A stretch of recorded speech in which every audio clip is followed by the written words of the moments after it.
This is ESBR Boxing. Delighted as always to be joined by Pody McCrory. Pody, first and foremost, good Christmas, good New Year. Yes, of course. With 3 young kids in the house, Christmas was very exciting, and the New Year was good. I had a bit of time off work, and I relaxed. So yeah, it was good.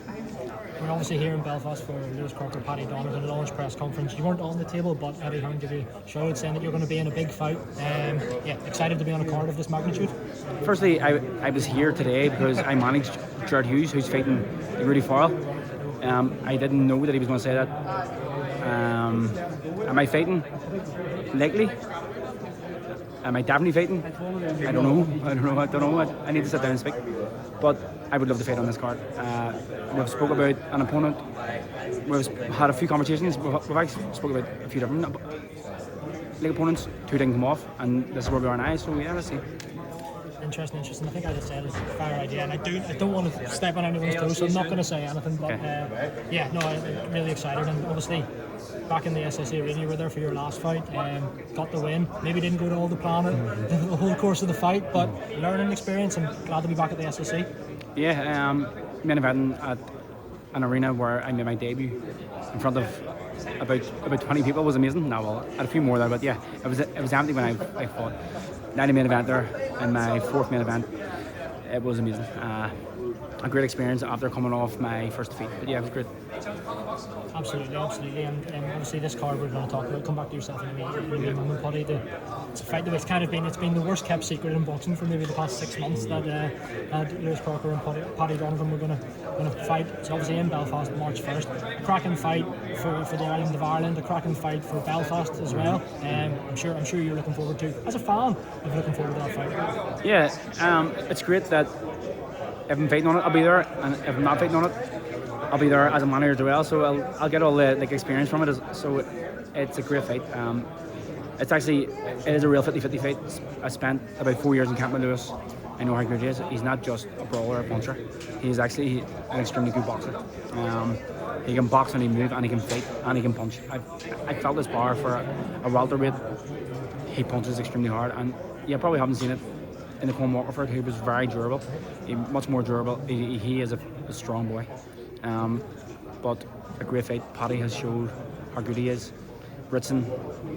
Stopping Ritson is no easy task, and he done it. So it's a fight that is exciting, very exciting.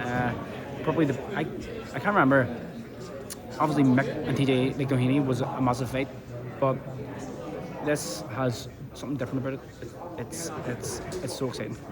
Absolutely, and as you said there, whether it be in a fighting capacity or in a managing capacity, you'll be there on the night. When you look at that fight, obviously you said Jared Hughes rematching Rudy Farrell. It's been a long time coming as well, hasn't it? It's kind of been. Yeah. I think both men have wanted it ever since the first fight, and glad to get it over the line. Yeah, it was scheduled in for last year, and unfortunately, it was called off for medical reasons, but Jared had options. He had options to fight on a smaller show for a title in an easier fight, but this is the fight that he wanted, and now he's fighting on the Matchroom banner on the Zone, in a fight that he's been calling for, and really wants the same fight. He wants revenge. He thinks he was hard done by in the first fight, so it's a very exciting fight. The 2 lads are going to go at it. Jared showed real toughness in the last fight. He showed that he can take a shot. He showed that he can give it. So I'm really looking forward to it. Another big fight for the city is, of course, Tommy McCarthy and Stephen Ward. Fight again. Mark Dunlap's been talking about that for a while. Both fighters, maybe you've mentioned, especially Stephen Ward's mentioned that quite a lot of times. Another really good fight on what is turning out to be a brilliant card. Actually, I was surprised to hear it.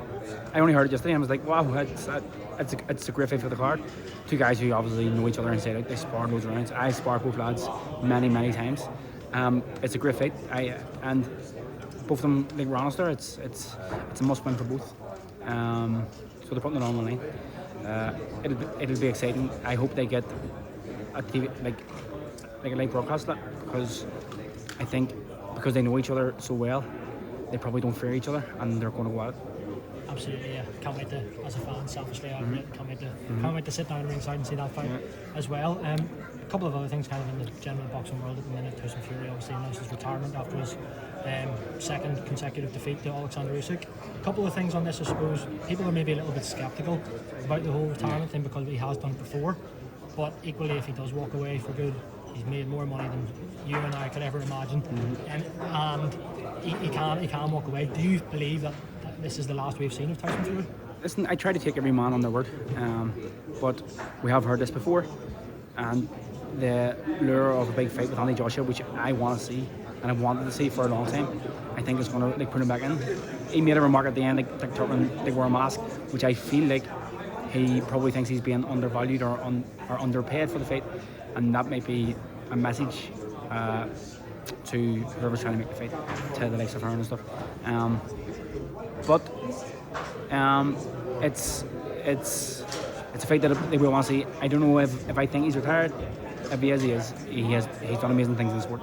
Absolutely, and another one that's been officially made without a date and a venue, but it looks like His Excellency Turkey Al-Sheikh has said that Conor Benn and Christian Eubank Jr. are finally going to fight. How do you see that one playing out? Are you looking forward to it as a fan? Of course, massively. I would actually love to go to it. I've been to England once or twice for big fights. Recently, Crocker and Walker, and then the last one I can remember is Quigg and Frampton. It's one that I would go for. I think Eubank's a wee bit big for him, but he showed vulnerabilities against Liam Smith in the first fight, and that's what makes it really exciting. Benn is explosive.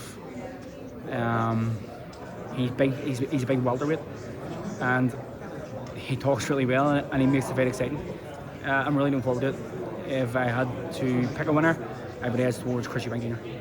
Absolutely, and just finally back to yourself, Pody. If indeed you are on the card on March 1st, as Eddie said, an announcement is in and coming in the next 24 hours or so, without giving your opponent away, you probably know more than you're letting on as well. But please, what can we expect? No matter who's in the opposite corner, it's going to be a Pody McCrory win.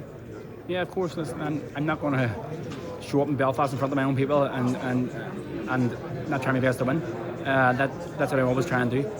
I always come to fight, and if I get a win over this guy, it puts me right in the mix in the light heavyweight division. Well, Pody McCrory, really appreciate your time as always. Absolute pleasure, and yeah, I'm sure I'll speak to you again soon. Thank you very much.